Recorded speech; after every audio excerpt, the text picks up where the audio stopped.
In this video, we're going to learn how the rectangular, or sometimes called the Cartesian coordinate system, works.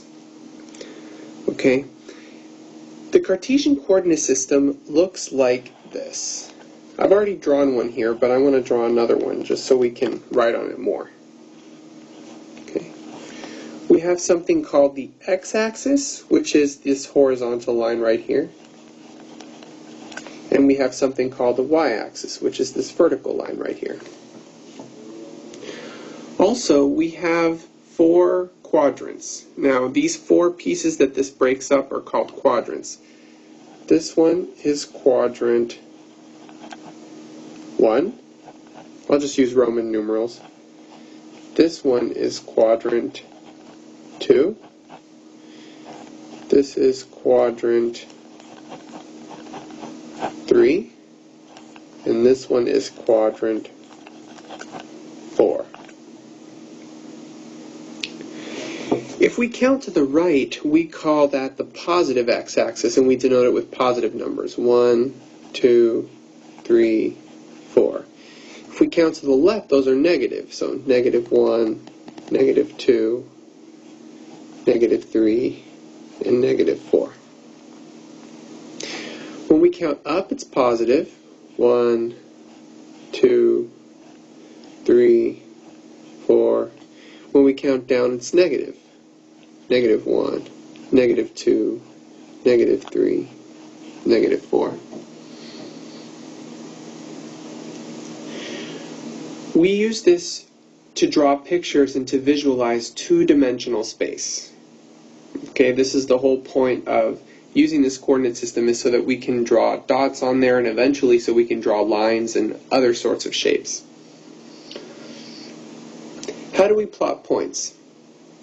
Well, when we have a point, we call it x comma y, and the reason for that is that the first number is where we go on the x-axis, and the second number is where we go on the y-axis. Okay, first is always x, second is always y. Let's do an example. Let's plot the point and list what quadrant it's in. So let's look at the point 1, 4. This is number 1, the point 1, 4. This means that x is 1 and y is 4. So I count 1 to the right and 4 up. I end up right here. This is the point 1, 4. Let me go ahead and label that. So what quadrant is that? That's quadrant 1, right? I'll just write it like that, quadrant 1.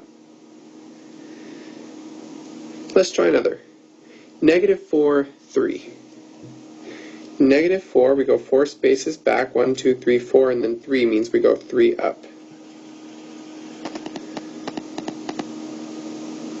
What quadrant is that in? That's actually quadrant 2, right? Quadrant 2. This is the point -4, 3. Let's try another one. 0, -2. That would be right, well, let's see. The x part is 0, the y part is -2. The x part is 0 means we don't move left and right at all, we stay in the middle. And then -2 means we go down 2, so it's actually right here. This one's not actually on a quadrant, so I'll just say that it's on the negative y-axis. Right, because it's actually on the y-axis. It's actually between quadrant 3 and 4, right on the border. Let's try another. 6, -2. 6, -2 means we go 6 spaces to the right and then 2 down. 6, 2 down. So we're right here. That would be quadrant 4, right? Quadrant 4.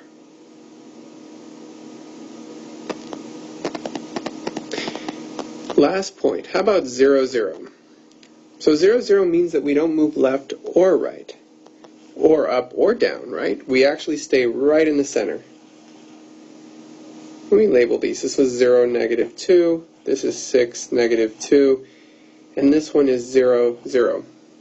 0, 0 actually has a special name. This point is called the origin. Okay, the origin.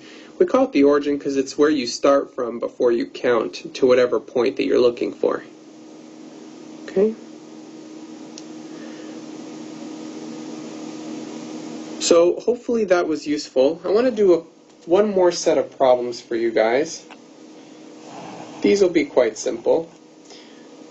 We're actually going to do the opposite in these, which is I'm going to sketch a point and we're going to name what the point is.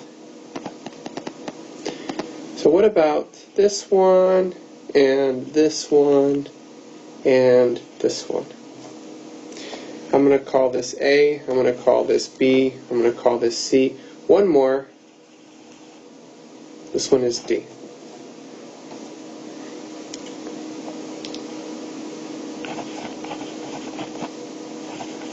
So what are the coordinates of each point? Well, first let's look at A. Notice that we went 3 to the left for A, and then we went 2 down. 3 to the left, and then 2 down. So it's negative 3, negative 2. Now for B. Notice we go 1 to the right and then 2 down. This is actually 1, negative 2. Let's look at C. We don't go left or right at all. We go 3 up. So this is actually 0, 3.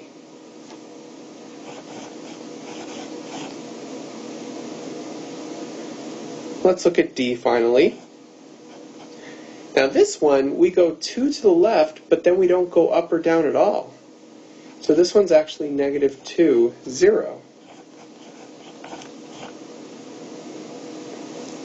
So hopefully we have an idea of how to recognize points and also how to plot points. Thanks very much for watching, and good luck.